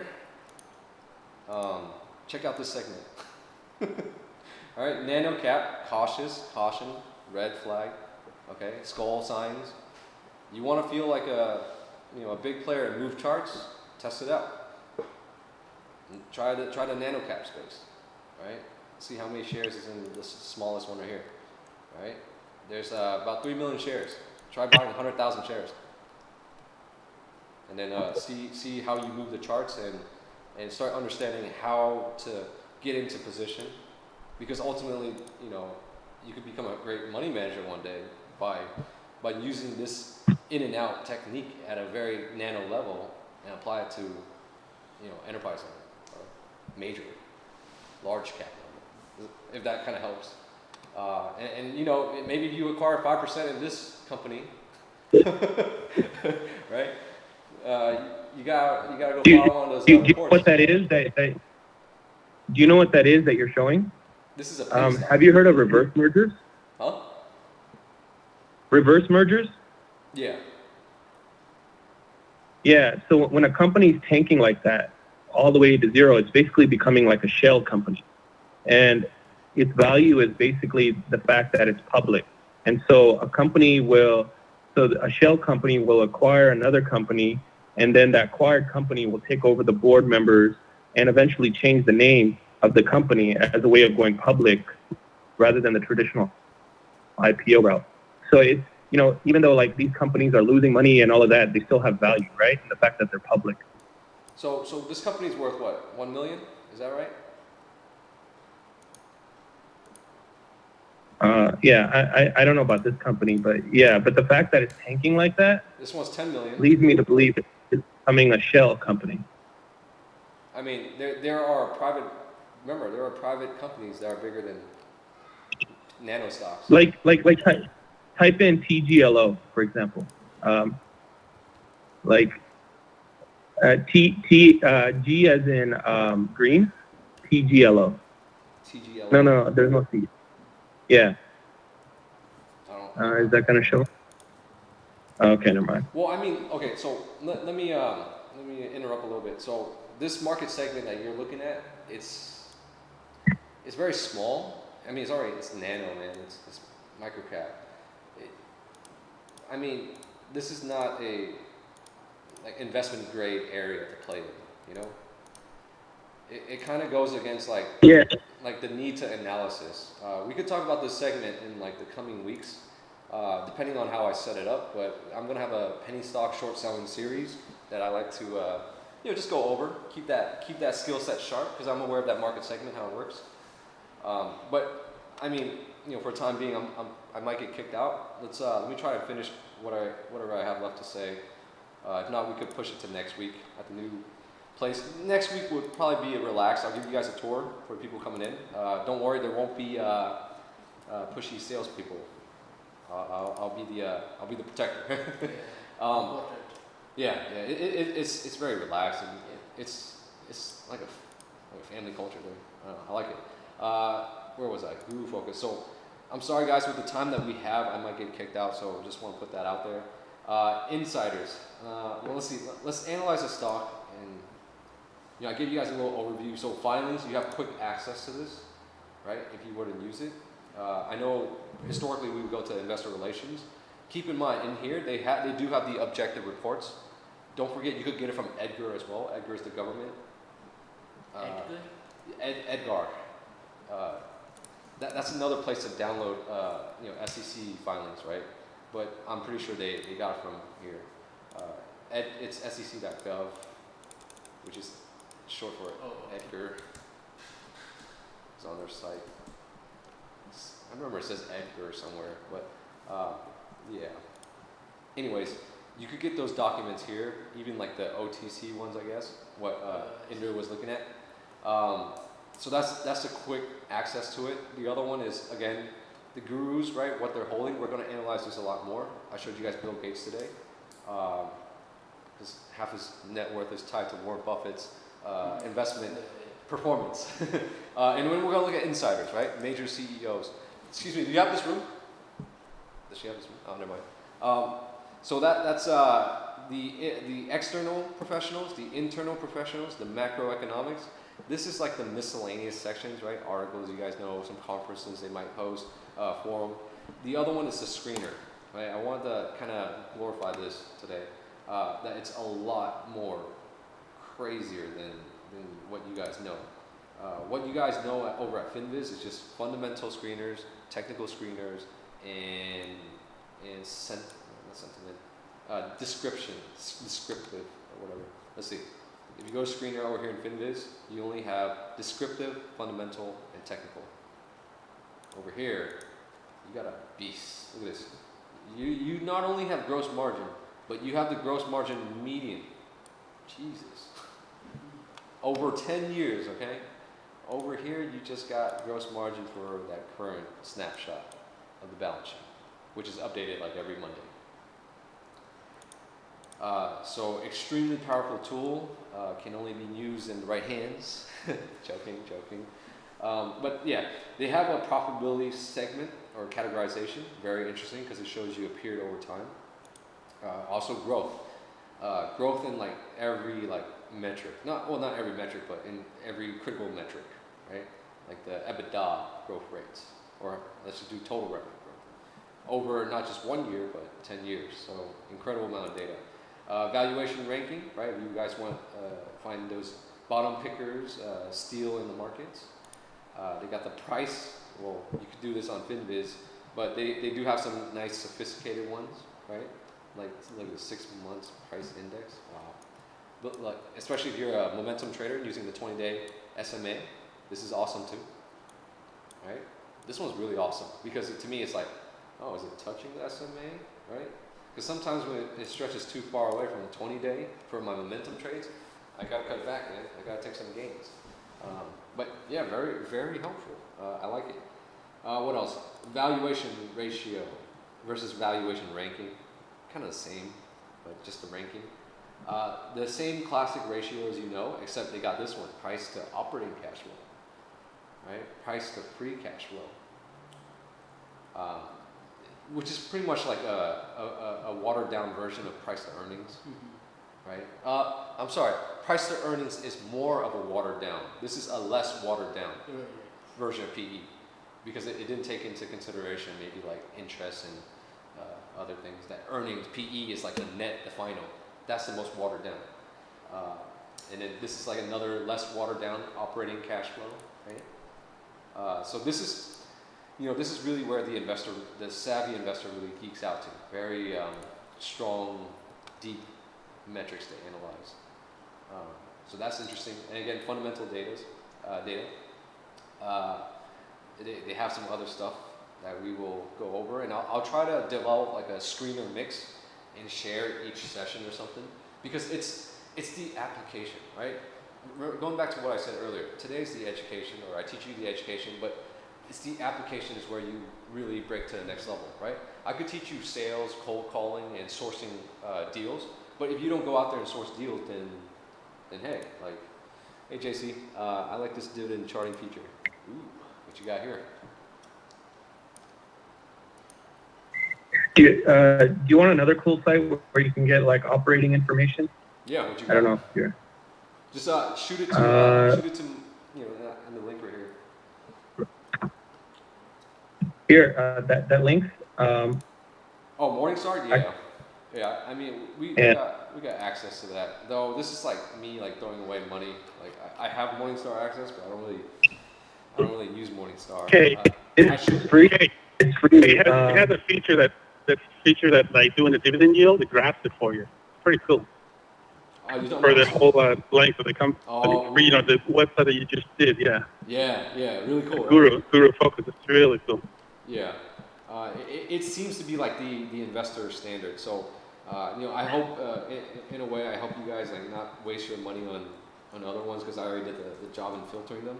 But GuruFocus is pretty good. So again, don't let me inspire you to go waste your money now when you're not ready to utilize it. Wait until you're ready to utilize it, and then our conversation should escalate to the next level as we all continue to learn. Let's see. What else in the screener? And thanks for sharing that, JC. It was actually really cool. The yield of the company, not just, if I recall, Campbell Soup's dividend yield, right? So when it's like really low and attractive, actually no, when it's really high and attractive, then the stock's pretty beat down if you think about it. 4% on a Campbell Soup company. So let's go, let's see. Okay, so fundamentals, right? Current ratio, all this other stuff. We'll learn it. I know we didn't talk so much about ROE, ROA. It's actually quite simple. Like just imagine the balance sheet, right? How it has assets at the top, liabilities at the bottom, and then net balance sheet. Just ignore, take out liabilities and take out the net and just focus on net assets. And then what's the return on assets over 10 years? That's really what it is. And then this one is like net return on income, net income. That's the same thing. Earnings is the same thing as net income. And then like return on tangible assets, right? More efficiency metrics to look at. A lot of things to play around. So there's a lot of growth for us, right? Let's see what else. Price, you guys already know. Dividends, we already looked at. I think it goes up. I'm not too much of a dividend investor, but it's just a nice tool to have here. The gurus, okay. These are the two screeners that you won't see in FinViz, right? I mean, these are all like mathematical derivatives and manipulation of FinViz, but this is these two are the power screeners in my opinion, because where can you screen for insider transactions across a ton of stocks? And over here is where can you screen across outsiders, professionals, across a ton of stocks? So this is something I want to start paying attention to more because, you know, I mean, if you learn everything there is about investing, I mean, I haven't learned it all yet, right? I want to learn as much as I can from top investors as well. Because what I learned is the environment's always changing, and you know what society tells you is the optimal path is actually the least optimal path, right? Like, I mean, after going through the path myself, because if I were to critique the path, you know, if I were to have kids and tell them like, hey, this is the roads to riches, or this is the most efficient knowledge that we should have to beat the economy out there, because the economy is always changing, and not waste our money. I'm not saying, I don't want to speak bad, but I think public education is a little lagged, though it's an awesome experience. If I were to become a billionaire, guys, I would enroll myself back in like, well, maybe not public education, but private education, and just live there and just, you know, study without like pressure to, you know, just enjoy.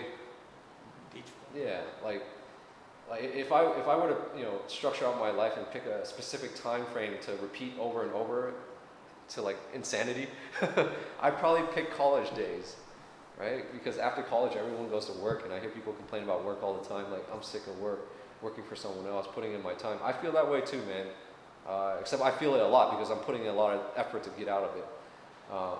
So, you know, I miss being, I mean, I shouldn't say I miss being young, right? But when you're young, you didn't have the many responsibilities, and you just kind of like you weren't aware of time. So, you know, I'm passionate about beating the 9 to 5. I'll help you guys if I can, you know, pass deals, educate, whatever. But, you know, if I make it out, I'm going to try and go back to school. Funny, huh? Anyways, let's see. What else can we look at and then close it out? So that's the outsider part. That's the insider part. And the homepage, let's look at one stock, and then we'll call it a day, because I got to go to Cupertino and meet, well, SK's here, but we got some things he wants to do. Let's do Shati, you get to pick. Pick a stock. Any stock that we want to look at just for fun. And I'm going to show you another Amazon. So this is another page of it, right? I talked about all the tabs and the features, but I didn't talk about what we're going to see. So I didn't want to show you guys this in the beginning because look, I remember the first time I saw it, I was like, oh shoot. It kind of looks scary, right? But the best thing that you could do, because this is our initial pivot into something new, so don't be scared, right? Understand, remember my Twitter, I put the quickest way that anyone could learn is if you apply these tricky learning techniques, right? and I call it, let's just read out the quote that I wrote. One can quickly accelerate a learning curve by applying thinking frameworks, segmentation techniques, and quantitative modeling.